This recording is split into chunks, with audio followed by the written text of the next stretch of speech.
मुझे आपसे बात करनी है। अरसम की बात पर वो सवालिया नज़रों से उसकी जानिब देखने लगी। आज आपको डिस्चार्ज किया जा रहा है। माना कि आपकी कंडीशन इतनी स्टेबल नहीं है। अभी डॉक्टर्स का कहना है कि आपकी केयर घर में ज़्यादा अच्छे तरीके से हो सकती है। बस वीकली चेकअप हुआ करेगा। आपकी दवाइयाँ अभी भी रेगुलर ही खाना पड़ेंगी आपको। वो उलझी नज़रों से उसे देखने लगी। उसकी सारी बात के दौरान बोले गए अंग्रेज़ी के अल्फाज उसके ऊपर से गुजर गए। आप मुझे अपने घर का एड्रेस बता दें ताकि मैं आपके घर वालों से राब्ता करके आपको उन तक पहुंचा सकूं। उसकी बात सुनते ही अरमिश की आंखों में वहशत उतरी। नहीं, हमें नहीं जाना घर, कभी नहीं जाना। हाँ, हम यहीं रह लेंगे। प्लीज़ हमें नहीं जाना घर, हमें कहीं छुपा दें, हमें नहीं जाना। वो वहशत से बोलती आंसू बहाई जा रही थी। उसके चेहरे पर रकम वहशत और खौफ देखकर अरसम बहुत सी सोचों में गुम हुआ। फिर उसे पैनिक होने लग वो फिर से पैनिक होने लगी थी। ऐसी क्या वजह हो सकती थी जो वो घर के नाम से इस कदर खौफजदा थी। पहले पहल अरसम के दिल में ख्याल आया शायद वो इस बात से खौफजदा थी कि इस हादसे के बाद उसके घर वाले उसे कबूल नहीं करेंगे। पर दूसरे ही लम्हे वो अपनी ही सोच की नफ़ी कर गया। वो अभी बहुत छोटी थी और मासूम भी। वो कहाँ इन बारीकियों को जानती होगी। पर अगर ऐसी बात नहीं थी तो वैसे बिहेव क्यों कर रही थी। अस्पताल बिला वजह तो नहीं रह सकते हैं ना। ये सिर्फ मरीजों के लिए है और घर आप जाना नहीं चाह रही। फिर कहाँ रहना है आपको। सवाल वाज़ेह था। मुझे आपके साथ रहना है। जवाब बरजस्ता है। मेरे साथ। लहजे के साथ आंखों में भी हैरत दुराई। जी, हमें बस आपके साथ रहना है और किसी के पास भी नहीं जाना। चेहरे के साथ लहजा भी मासूमियत भरा था। पर आप यूं तो मेरे साथ नहीं रह सकती ना। लहजा काफ़ी धीमा था। पर क्यों नहीं। खूबसूरत चेहरे पर मायूसी के साए लहराए थे। क्योंकि हमारा ऐसा कोई रिश्ता नहीं। अंदाज समझाने वाला था। साथ रहने के लिए रिश्ता होना ज़रूरी है क्या। सवाल में उम्मीद थी।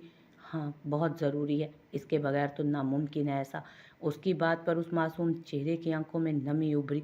पर आप चाहें तो रिश्ता बन भी सकता है। मासूम चेहरे पर बेयकीन सी खुशी आई थी इस बात पर। क्या सच में। बिल्कुल मासूम बच्चों की सी उम्मीद भरा सवाल पूछा गया। बिल्कुल सच। हल्की सी मुस्कान होंठों पर सजाए जवाब आया। तो फिर हम बना लेते हैं ना रिश्ता। उसकी बात पर अरसम आफरीदी का दिल जोरों से धड़का। साथ रहने के लिए तो हमें हस्बैंड वाइफ वाला रिश्ता बनाना पड़ेगा। क्या आपको कोई एतराज़ नहीं। उसके सवाल पर वो झट से इनकार में सर हिला गए। आप बहुत अच्छे हैं और हमें आपके साथ घर में रहना है। आपके साथ रहना है, घर नहीं जाना, हमेशा आपके पास रहना है।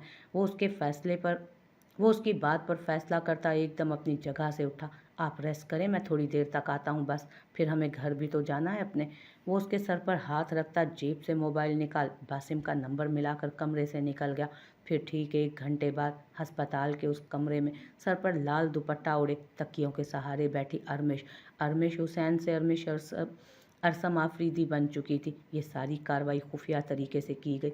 निकाह के बाद करीम आफरीदी और अरसल आफरीदी अरमिश के सर पर हाथ रखकर गवाहों के साथ कमरे से निकल गए। अब उस कमरे में सिर्फ अरमिश, अरसम और बासिम बचे थे। अरमिश खौफजदा से अरसम का बाजू सख्ती से थामे बैठी थी। गैर मर्दों को देखते उसके अंदर मौजूद खौफ फिर निकल आया था बाहर। अरसम थोड़ी देर पहले कॉल करके बासिम को सारी सच्चाई और अगला लाया अमल बता चुका था। बासिम ने बाप और चचा से किस तरह बात की, किस तरह मनाया, ये अरसम नहीं जानता था। पर ठीक आधे घंटे बाद कुछ गवाहों और निकाह के ज़रूरी सामान के साथ वो अस्पताल मौजूद थे। अगर वो इतने खुश ना थे तो नाखुश भी नहीं थे। बासिम आकर बेड के करीब खड़ा हुआ तो वो अरसम का बाजू और भी सख्ती से दबोचे आंखें मीच गई। अरमिश बेटा, किसी से भी डरने की ज़रूरत नहीं आपको। आज से मैं अरसम का नहीं, आपका भी बड़ा भाई हूँ। अगर ये ज़रा सा भी डांटे मेरे बेटे को तो आपने फ़ौरन मेरे पास आना है। फिर देखिएगा कैसे कान खींचता हूँ इसके। वो नरमी से अरमिश के सर पर हाथ रखता नर्म लहजे में बात कर रहा था। उसके यूं नर्म लहजे और शफीक अंदाज पर अरमिश का खौफ कुछ ज़ाइल हुआ। हम घर कब जाएंगे इंजर। वो बासिम को जवाब दिए बगैर अरसम की तरफ देखते पूछने लगी तो अरसम खज्जल सा होकर शर्मिंदगी से दाढ़ी खुजा कर रह गया। अरसम, तुम उसे लेकर आओ, मैं गाड़ी में वेट कर रहा हूँ। जी भाई। उसका जवाब सुनते बासिम कमरे से निकल गया। दरवाज़ा बंद होने के बाद अरसम उसकी तरफ मुड़ा। अपना बाजू उसकी गिरफ्त से छुड़वाया और उसका चेहरा दोनों हाथों में थाम कर झुककर अकीदत से उसका माथा चूमा। निकाह मुबारक हो। अरमिश की पलकें लर्जा उठी। घर चलते हैं अब, हमारे घर। वो झुककर उसे साथ ले गया क्योंकि अभी उसकी हालत ऐसी ना थी कि वो चल पाती इतना। गिरने के खौफ से उसने जल्दी से उसकी गर्दन के गिर्द बाजू हाइल किया। डरे नहीं, आपको किसी भी मोड़ पर गिरने नहीं दूंगा। उसके लहजे में यकीन था। वो सुकून से आंखें मूंद गई। वो भी मुस्कुराते अस्पताल के उस कमरे से निकलता पार्किंग की तरफ बढ़ा, जहां अरसम उसका इंतजार कर रहा था। वो कन्फ्यूज सी अलमारी के सामने खड़ी थी। राजा उसे कहकर गया था कि आधे घंटे में तैयार हो जाए, कहीं बाहर जाना है। अलमारी बहुत ज़्यादा मलबूसात से भरी पड़ी थी। ये सारे कपड़े उसके आने से पहले ही अलमारी में सेट करके रखे गए थे। राजा अपनी मर्जी से लेकर आया था। तमाम लिबास बहुत खूबसूरत थे। वो ज़्यादातर जीन्स के साथ शॉर्ट्स और फ्रॉक्स पहनती थी, पर ये सब शलवार कमीज़ और लॉन्ग फ्रॉक्स थी। उसने गुलाबी रंग का लिबास निकाला और शीशे के सामने जाकर अपने साथ लगाती चेक करने लगी। वो गुलाबी रंग की लंबी कमीज़ थी, जिसके गले, दामन और खुले बाजुओं पर गुलाबी रंगत की नफीस कढ़ाई की गई थी। साथ में थोड़ा भारी मैचिंग दुपट्टा और सादा शलवार। वो लिबास उसे पसंद आया था। घड़ी पर नज़र पड़ते उसे वक्त की किल्लत का एहसास हुआ तो तेज़ी से बाथरूम की तरफ बढ़ी। फ्रेश होकर बाहर आई तो राजा अभी तक नहीं आया था। वो शीशे के आगे खड़ी होती तैयार होने लगी। राजा के कहने पर उसे यूं सजते शर्म तो आ रही थी। मेकअप को फाइनल टच देते उसने दुपट्टा उठाने की गर्ज से बेड का रुख किया तो अपने मोबाइल पर नज़र पड़ी। हाशिर उसे बार बार कॉल्स और मैसेजेस कर रहा था। उसने कॉल तो ना उठाई और ना ही उसके मैसेज का जवाब दिया। जब हाशिर के निकाह में होते उसने किसी गैर महरम के मुतालिक नहीं सोचा, न किसी से राब्ता रखा, तो फिर राजा के निकाह में होते वो हाशिर से क्यों कर राब्ता रखती। हाँ, वो पहले उसकी मोहब्बत और उसका शोहर था, पर ये लफ्ज़ था ही हर बात पर हावी हो जाता था। वो जब तक राजा के निकाह में थी तब तक उसके साथ वफादार रहना चाहती थी, पूरी तरह से। अभी वो इन्हीं सोचों में गुम थी जब पीछे से दो मजबूत बाजू से अपने हिसार में ले गए। क्या सोच रही हो? वो उसके गिर्द हिसार मजबूत करता मोहब्बत भरे लहजे में पूछने लगा।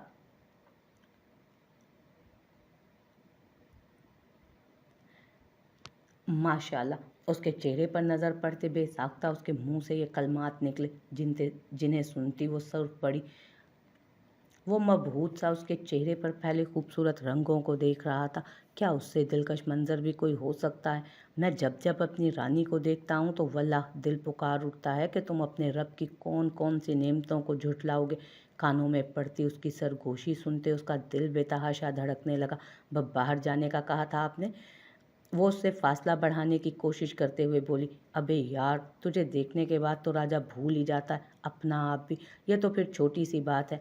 वो उसके गले में पहने नेकलेस के मोती को छेड़ते हुए बोला। पर मैं बाहर जाना चाहती हूँ। वो अपने दुपट्टे से बेपरवाह वजूद पर उसकी बेबाक नज़रें महसूस करती हुई बोली। मेरी रानी का हर हुक्म सर आंखों पर। उसके पीछे हटते ही जल्दी से बेड पर पड़ा दुपट्टा उठाकर वो कंधे पर डाल गई।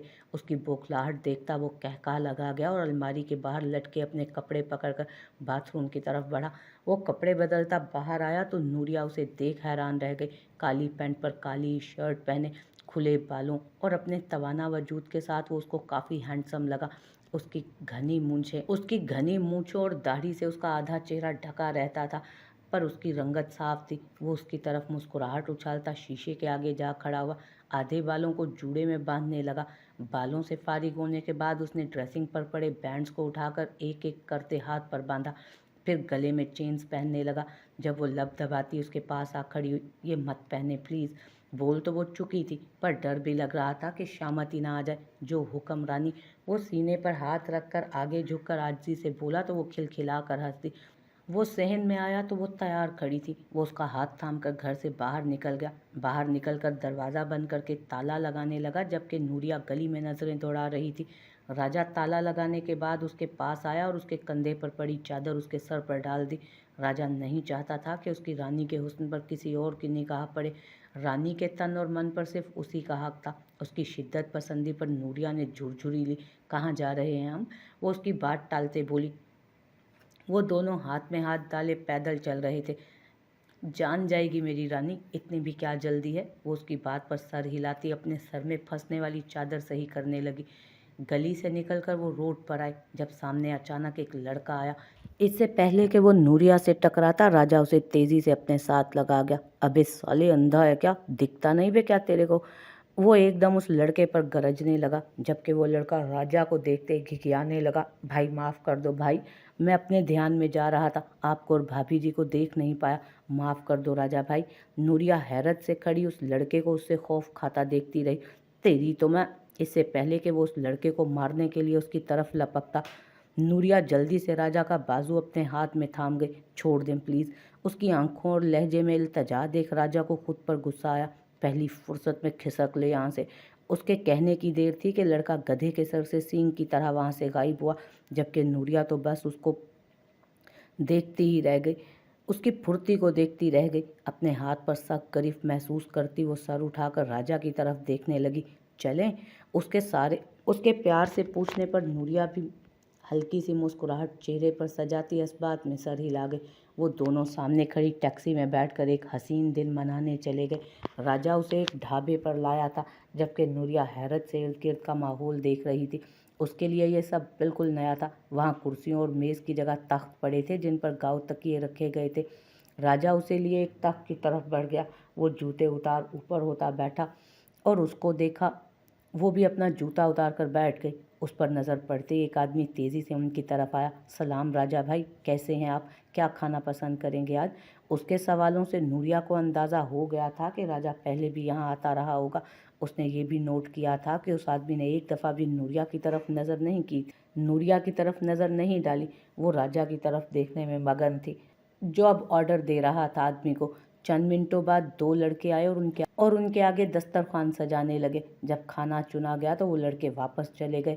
राजा ने एक प्लेट में फ्राइड फिश सजाकर उसके आगे रखी और खुद भी उसकी तरफ खिसक गया। खाना शुरू करो मेरी रानी। वो रोटी के निवाले मछली का टुकड़ा रखकर पास पड़ी प्याली में चटनी में डबोकर उसके मुंह में डाल गया। नूरिया अब तक उलझी नज़रों से उसे हाथ से मछली तोड़ते और खाते हुए देख रही थी, क्योंकि उसने हमेशा छुरी कांटे से ही खाई थी, वो भी केचप के साथ। पर हैरत अंगेज़ तौर पर उसे खाना बहुत अच्छा लगा था। ये मछली बहुत जायकादार थी। उसने खुद से इतराफ़ किया कि उसे आज तक मछली खाने का इतना मज़ा नहीं आया जितना उस वक्त आ रहा था। वो एक निवाला उसे खिलाता और एक खुद खाता। वो भी मज़े से उसके हाथ से खाती जा रही थी। उसके लिए ये खूबसूरत एहसास बिल्कुल नया था। हाशिर ने आज तक उसे अपने हाथ से एक निवाला कभी ना खिलाया था। राजा का यूं तवज्जो और मोहब्बत से खिलाना उसे बहुत अच्छा लग रहा था। बस उसके बोलने पर राजा सर हिला गया। हाँ ठीक है, अभी मीठा भी तो खाना है ना। उसकी बात पर नूरिया उसे देख कर रह गई। क्या उसे नहीं पता था कि वो मीठा नहीं खाती? उसे मीठा पसंद नहीं। फिर उसे याद आया कि वो कैसे जानता होगा। वो दोनों तो अब मिले थे। वो मुस्कुराती नज़रों से उसे देखने लगी जो मिट्टी की प्याली में खीर डाल रहा था। मुंह खोलो शाबाश। वो बिल्कुल बच्चों की तरह उसे पिचकार रहा था। पर मुझे नहीं पसंद। वो नाक चढ़ाने लगी। देखना बहुत मज़े की लगेगी, मुंह तो खोलो। वो चम्मच उसकी तरफ बढ़ा गया। सिर्फ आपकी वजह से खा रही हूँ, वो मुंह खोलकर जताना ज़रूरी समझ रही थी। हाँ मैं जानता हूँ कि मेरी जान मेरी हर बात मानती है। उसकी बात पर वो खुशी से सर हिला गई। फिर वो उसे यूं ही पिचकारता सारी खीर खिला गया। खाने के बाद वो उसे लिए सिनेमा की तरफ बढ़ गया। क्या हम मूवी देखेंगे? टिकटें लेने के बाद दोनों ने वहां से पॉपकॉर्न खरीदे और अपनी सीटों की तरफ बढ़ गए। मूवी शुरू हुए 15 मिनट गुजर चुके थे, पर दोनों को मज़ा नहीं आ रहा था। अगली सीट पर बैठे लोगों पर नज़र पड़ते ही नूरिया की आंखें चमक उठी। उसने राजा के हाथ में दबा अपना हाथ छुड़वाया और लगी अपना काम करने। राजा आंखों में हैरानी लिए उसे देख रहा था, जो अगली सीट पर बैठी औरत के लंबे पीछे लटकते बालों को एक सीट छोड़कर बैठे अंकल के मफलर के साथ बांध रही थी। राजा ने उसे मना करना चाहा तो वो जल्दी से उंगली होंठों पर रखती उसे खामोश रहने का इशारा करने लगी। उसके इशारे पर राजा फर्मा बरदारी से खुद भी होंठों पर उंगली जमाकर अच्छे बच्चों की तरह बैठ गया। अपनी कार्रवाई मुकम्मल करने के बाद वो उसका हाथ पकड़कर वहां से निकल आई। मूवी में दिलचस्पी तो वैसे ही खत्म हो चुकी थी दोनों की। बाहर आने के बाद उन दोनों ने एक दूसरे की आंखों में देखा और एकदम हंसने लगे। राजा की हंसी तो कुछ सेकंड बाद खत्म हो चुकी थी, पर नूरिया बेतरह हंसती चली जा रही थी, जबकि राजा मबहूत होता उसके खिलखिलाते चेहरे की तरफ देख रहा था, जिसकी आंखों में ज्यादा हंसने के बाइस आंसू आ चुके थे। वो एकदम झुकता उसकी पेशानी पर लब रख गया। उसकी हरकत पर नूरिया की हंसी को ब्रेक लगी और बिला वजह कानों के पीछे बालों को उड़सती कन्फ्यूज सी यहाँ वहाँ देखने लगी। राजा फिर से उसका नाजुक हाथ अपने फौलादी हाथों में मजबूती से थाम गया। चलो वॉक करते हैं। इस हसीन मौसम को अंग्रेजी में क्या कहते हैं? वो इंजॉय करते हैं। वो उसे साथ लेता कदम बढ़ा गया, जबकि फिर वो उसकी बात सुनकर हंस दी। वो दोनों अब मुस्कुराते हुए हाथों में पकड़े रंगीन शरबती गोले खाते आगे बढ़ रहे थे। नूरिया ने अपनी ज़िंदगी में इतना इंजॉय कभी नहीं किया था आज से पहले। उसे ये सफ़र बहुत हसीन मालूम हो रहा था। वो जान गई थी कि सफ़र कहाँ हसीन होता है। सफ़र को हसीन तो आपका हमराही बनाता है। वो ये भी जान गई थी कि औरत दौलत या शोहरत नहीं मांगती, औरत मोहब्बत भी नहीं मांगती। औरत वक्त और इज्जत मांगती है, जो नूरिया को हाशिर से नहीं, राजा से मिल रहा था। वो जानती थी कि राजा के साथ उसका वक्त बहुत कलील गुजरने वाला है, पर वो ये भी जानती थी कि ये वक्त यादगार रहने वाला है, हमेशा उसके लिए। जिस वक्त परिंदे अपने आशियानों को लौट रहे थे, उसी वक्त ये दोनों भी एक हसीन दिन एक दूसरे की संगत में गुजारने के बाद घर लौटे।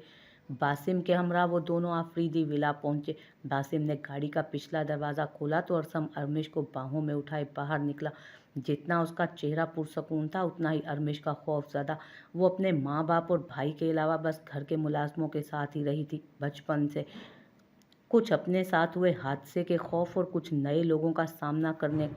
कुछ अपने साथ हुए हादसे का खौफ और कुछ नए लोगों का सामना करने का खौफ उसके चेहरे से साफ वाज़ेह था। वो उसे यूं ही उठाए धीरे धीरे कदम उठाता लाउंज में दाखिल हुआ तो सब वहीं विराजमान थे। ईशा आफरीदी और फरीहा आफरीदी दोनों अपनी जगह से उठकर उसकी तरफ बढ़ी तो अरमिश खौफजदा होती उसकी गर्दन में। सबके सामने उसकी इस हरकत पर अरसम बेबसी से बासिम की तरफ देखने लगा, जो उसकी हालत पर मुश्किल से अपनी मुस्कुराहट छुपा रहा था। अरसम बेटा, इन्हें सोफे पर बिठाओ। ईशा आफरीदी के कहने पर वो उसे लिए सोफे की तरफ बढ़ा। एहतियात से बिठाकर पीछे होने लगा जब तेजी से उसका बाजू अपने कमज़ोर हाथों में जकड़ गए। उसके आंसुओं से तर चेहरे को देखता वो उसके साथ ही बैठ गया और दूसरा हाथ उसके चेहरे पर ले जाकर आंसू साफ करने लगा। ईशा आफरीदी उसके साथ जबकि फरीहा आफरीदी सामने पड़े सोफे पर बैठ गई। इस प्यारी सी गुड़िया का नाम क्या है? वो उसके चेहरे को प्यार से थपथपाती पूछने लगी। अरसम के इशारे पर वो डरते डरते उनकी तरफ देखने लगी। अरमिश। वो जवाब देकर फिर से अरसम की तरफ मुंह कर गई। अरे, हमारी गुड़िया का नाम तो बहुत प्यारा है ना फरीहा? वो उसकी तरफ प्यार से देखती फरीहा आफरीदी से भी राय लेने लगी। जी भाभी, अरमिश गुड़िया तो बहुत प्यारी है। उनकी आवाज़ पर अरमिश उनकी तरफ देखने लगी तो वो मुस्कुराकर उसकी तरफ ही देख रही थी। वो जल्दी से नज़रें फेर गई। बेटा, मैं अरसम की मामा हूँ। और अब से आपकी भी मामा हूँ। ये फरीहा आफरीदी हैं, आपकी छोटी अम्मी। अपने बाबा और छोटे बाबा से तो मिल चुकी हैं ना आप, और बासिम भाई से भी। उनकी नर्म आवाज़ पर वो सर हिला गई। अरे, हमारी बहन से हमारा तारुफ तो किसी ने करवाया ही नहीं। So bad. अनजान आवाज़ की सिमत में अरमिश ने देखा तो एक खूबसूरत सी लड़की एक बच्ची को उठाई खड़ी थी सामने। मोमल मनाहिल की गोद में उसकी तरफ बढ़ी और झुककर उसके गले लगी। अरमिश स्वीटी, मेरा नाम मोमल है। वैसे तो मैं अरसम भाई की छोटी बहन हूँ, पर तुम तो छोटी सी गुड़िया हो, इसलिए तुम्हारी बड़ी बहन हुई। और ये है अफरीदी विला की छोटी सी जान मनाहिल। वो मुस्कुराती अपना तारुफ करवाकर मनाहिल को उसके सामने कर गई, जो अपनी गोल मटोल आंखें खोले घर में होने वाले नए इजाफे को देख रही थी। ममा, शी डोल? मनाहिल की मासूमियत से पूछे गए सवाल पर सब हंस दिए। जी मेरी जान, ये डोल है। वो उसका गाल चूम गई। किसकी? उसकी आंखों में इश्तियाक के साथ उलझन थी। अरसम चाचू की। उसके शरारत से कहने पर अरसम उसे घूर कर रह गया। अरसम के पहलू में बैठी अरमिश बेयकीनी से आफरीदी विला के मकीनों के मीठे लहजे और नर्म रवैये देख रही थी। अरसम बेटा, अरमिश को रूम में लेकर जाओ, थक गई होगी बैठ बैठ कर। ईशा आफरीदी के कहने पर अरसम सर हिलाता, कुछ झिझक कर उसे फिर से उठाता हुआ अपने कमरे की तरफ बढ़ गया। मीनू जान, चलो हम भी अपने रूम में चलकर खेलते हैं। पास खड़े बासिम को बुरी तरह नज़रअंदाज करते वो उसके पास से गुजरकर अपने कमरे की तरफ बढ़ी। उसके जाने के बाद वो गुस्से से मुठ्ठियाँ भींचता अपने कमरे में आया। कमरे में आने के बाद वो गुस्से में यहाँ से वहाँ चक्कर काट रहा था। समझती क्या है खुद को? उसे लगता है कि मुझे उसके नज़रअंदाज करने से कोई फ़र्क पड़ता है? नहीं, बिल्कुल भी नहीं। वो शीशे में नज़र आते अपने अक्स को देखकर बोलता, ये भूल गया था कि उसका ये हाल उसके नज़रअंदाज करने की वजह से ही हो रहा था। मेरी बेटी, हाँ मेरी बेटी, कैसे हक जताती है उस पर, अभी बताता हूँ उसे। वो तैश में उसके कमरे की तरफ बढ़ा। अपने गुस्से में वो ये भी भूल चुका था कि किसी के कमरे में जाने से पहले दरवाज़ा नॉक किया जाता है। वो दरवाजे का हैंडल पकड़ एकदम खोल गया, पर सामने नजर आते मंजर पर उसकी नज़रें ठहर सी गईं।